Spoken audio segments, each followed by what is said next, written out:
The 48 laws of power. आज हम इल्म की बातें में द 48 लॉज ऑफ पावर में से लॉ 30 डिस्कस कर रहे हैं। राइटर कहता है कि make your accomplishment seem effortless, यानी काम ऐसे करें जैसे कि आप बड़े मज़े से कर रहे हैं, एंजॉय से, कोई टेंशन नहीं। ठीक जी साथियों, आज ना हम इस कानून के यानी इस लॉ 30 के सिर्फ कुछ पॉइंट्स ही डिस्कस करेंगे, हम डिटेल्स नहीं बयान कर पाएंगे आज ना जी। पहला पॉइंट, राइटर कहता है कि अपेयर नेचुरली टैलेंटेड, यानी ऐसे नज़र आए जैसे आपके अंदर ये टैलेंट जो आप कर रहे हैं ये नेचुरल टैलेंट आपके अंदर है। आप ज़्यादा फैटीग्ड, ज़्यादा थके हारे, ज़्यादा परेशान उलझे नज़र मत आए। इजी माहौल वाले बंदे नज़र आए, इजीली काम करने वाले नज़र आए, यानी आप नेचुरल टैलेंट वाले बंदे नज़र आए। ठीक। पॉइंट नंबर 2 कहता है हाइड द हार्ड वर्क।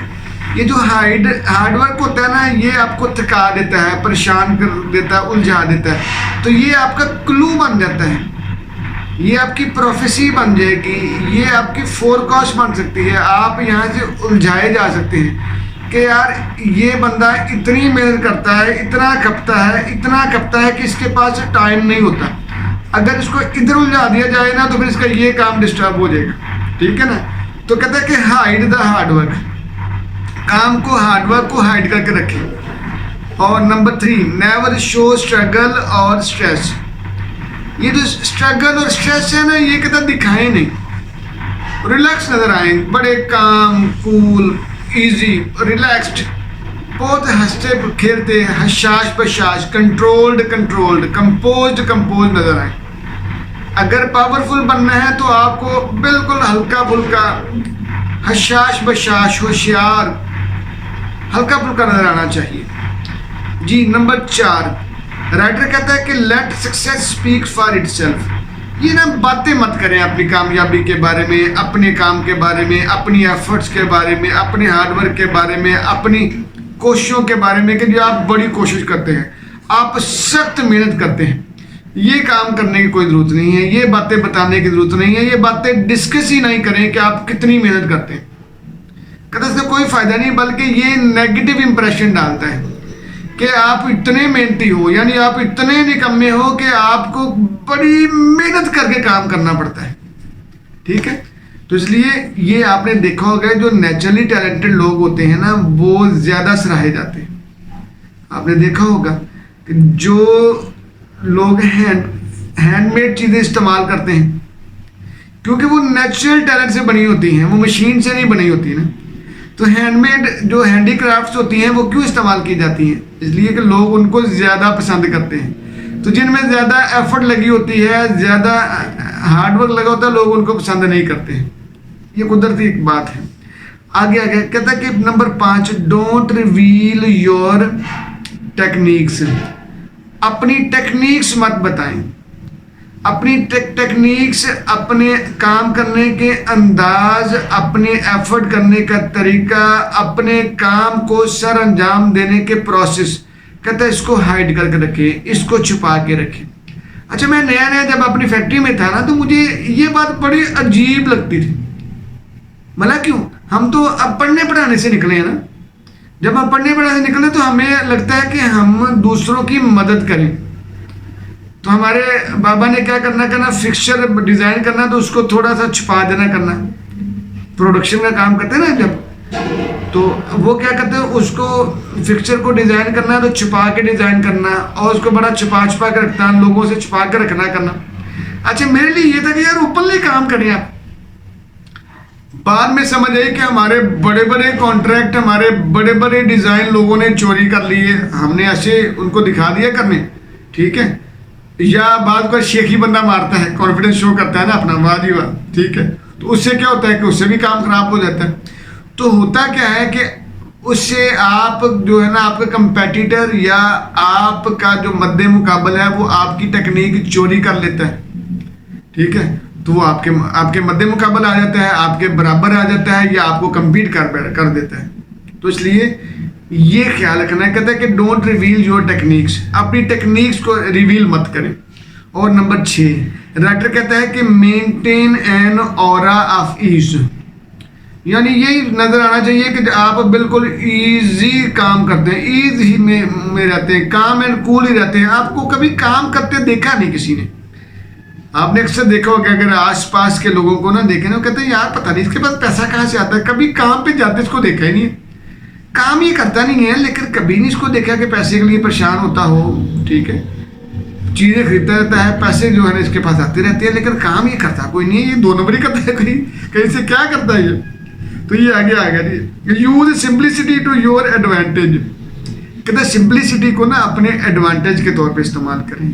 सादगी, किस, KISS, हमने इसको कई मरतबा दोहराया हुआ है अपनी वीडियोस में, KISS, किस, कीप इट सुपर सिंपल। ठीक है, कीप इट सुपर सिंपल का मतलब होता है चीज़ों को इंतहाई सादा बनाएं, सादा रखें। कोई जब चीज़ें इंतहाई सादा होंगी तो करने में आसान होंगी, करने में आसान होंगी तो आपके लिए काम ज़्यादा होगा, जल्दी होगा। ठीक है, तो कहता है कि use simplicity to your advantage, ये आपका फ़ायदा है कि चीज़ों को सिंप्लीफाई करके रखें, सिंप्लिसिटी वाला बना कर रखें। और नंबर 8 कहता है learn from artist and magicians. Hi artist और मैजिशियन से सीखें। मैजिशियन अपना इतना सा ट्रिक इस्तेमाल कर, इतना सा ट्रिक दिखाने के लिए ना कितनी एफर्ट्स करता होगा, कितनी मरतबा प्रैक्टिस करता होगा। ये जो जगलर्स होते हैं, ये जो करतब दिखाने वाले लोग होते हैं, वो क्या करते हैं, पहले प्रैक्टिस करते हैं, क्योंकि जर्मन कहावत ये है ना कि practice makes a man perfect. अंग्रेजी में मैंने बताया प्रैक्टिस जो है वो आदमी को परफेक्ट बनाती है। तो आपको थोड़ी सी काम के लिए आपको बड़ी एफर्ट करना पड़ती है, ये एक नेचुरल फिनोमिना है, ये ज़रूरी है, ऐसा होता है और ऐसा होके ही रहता है। जब आप कोशिश नहीं करते हो तो आप कामयाब नहीं होते हो।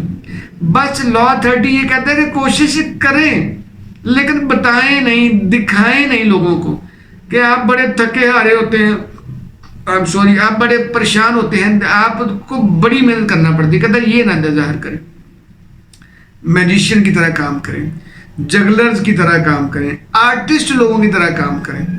और नंबर 9 कहता है make hard work look like play. वाह वाह वाह, हार्डवर्क को ऐसे दिखाएं जैसे आप खेल रहे हैं उसके साथ, मेहनत कर रहे हैं, लेकिन मेहनत कोई नहीं कर रहे भैया, आप तो खेलते हैं, काम थोड़ा करते हैं। ठीक है, हम जब पढ़ा रहे होते हैं अपनी क्लास में तो हम बच्चों से अक्सर कहते हैं नहीं जी नहीं, हमने आज नहीं पढ़ना, आज हमने मज़ा करना है, इंजॉय करना है।